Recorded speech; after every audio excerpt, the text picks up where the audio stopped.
Alrighty, it's your boy Zxous, and we're back with another Goddess of Victory Nikke video. And in today's video, we're going to be doing or updating the endgame must-have tier list for the month of August 2023. Obviously, we only got 2 characters this month. Well, technically 3, but we already added the Neon and obviously the Mary. But yeah, we did get Nero and Mast here for obviously July, so we're going to be updating this tier list. Now I did move some places around, of course. I did put power down just because one, you can't even get her anymore.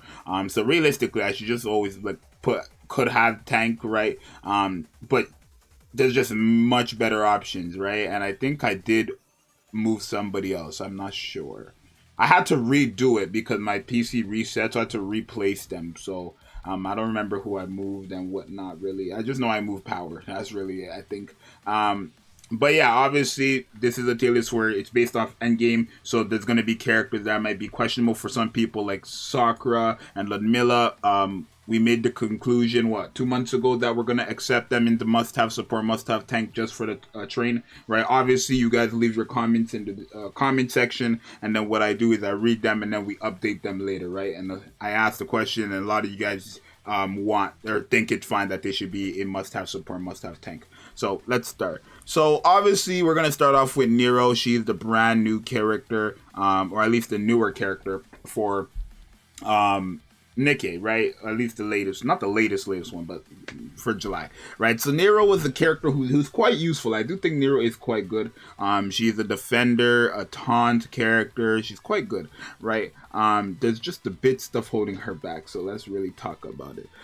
So her first skill activates when recovery takes effect, affects the target who applied the recovery effect. They get damage taken reduction, or I guess just damage reduction by 14.14% for 5 seconds at level 10 skills, right? So anybody who heals her will always have that. Will always have that damage reduction, right?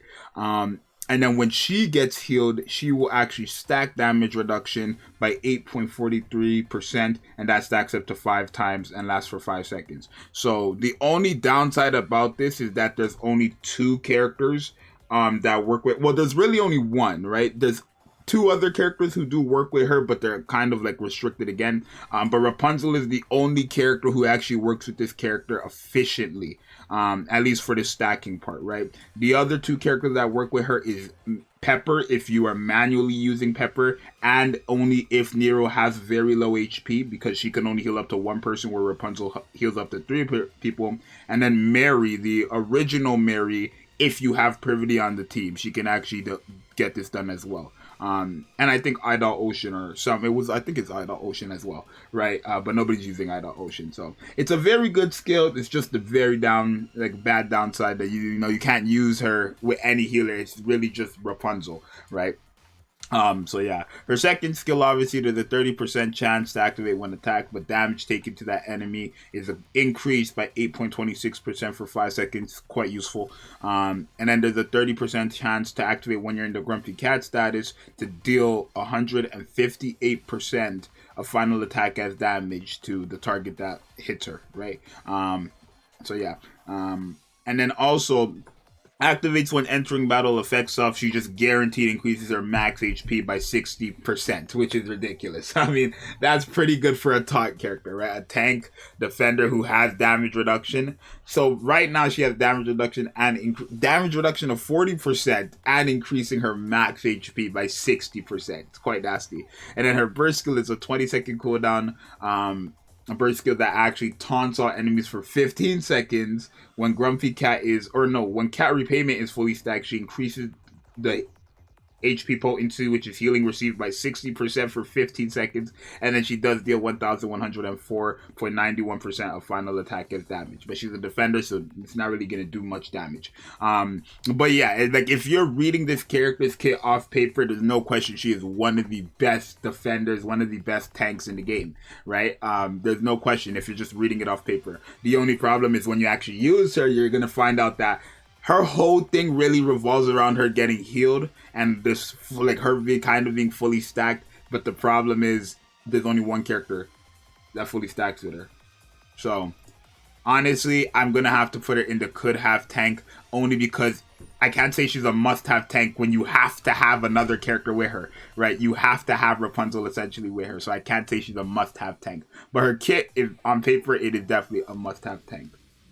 Now for Mast, obviously Mast is a brand new character. Pretty good character as well, right? Very, very good character. I think both of these two characters are good characters. I don't think they're, they were must-skip characters, right? Both of them. I don't think both of them were any type of must-skip characters. So now Mast, right? Activates when she crits, when she crits 2 times, right, affects the target, she actually just decreases their defense by 1.9% of the caster's defense, but that stacks up to 50 times, and that lasts for 3 seconds. But you're always going to have that, right? Essentially, she's an SMG character, so she's always going to crit, basically, or at least twice within the 3 seconds guaranteed. So that's basically almost 100% defense reduction to the enemy you're attacking. Now, it's not going to be that great against mobs, but there's no question against a boss, that's going to be quite useful, right?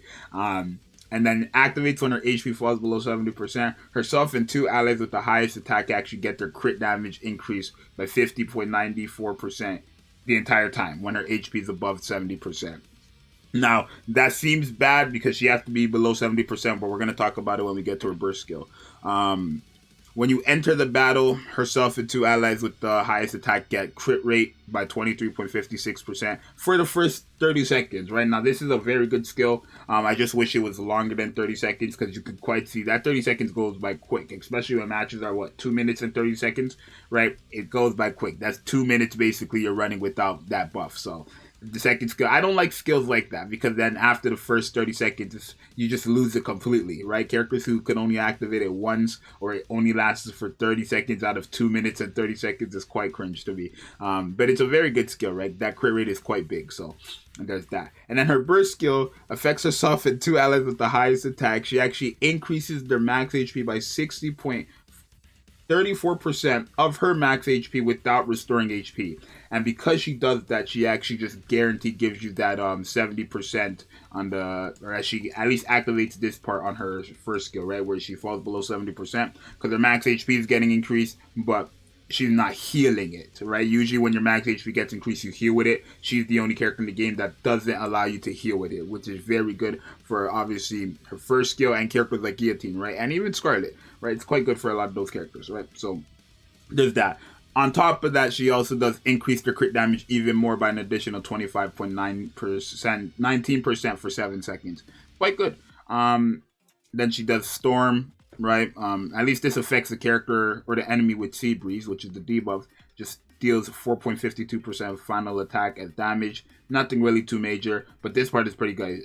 Duplicates the stat count of Sea Breeze for every 1 second for 7 seconds. So, like I said, you're going to be able to get that 50 stacks increase guaranteed, right? Especially when you're using her burst skill. And that's a 20-second cooldown. So, essentially, every full burst, you're going to be having this buff, right? You can get it without the full burst as well, but you just need to be below 70%. It's really as simple as that. So I would say she is somewhat of a must-have support. I would say she's the best crit buffer in the game. If it was up to me, would I use her or Dala?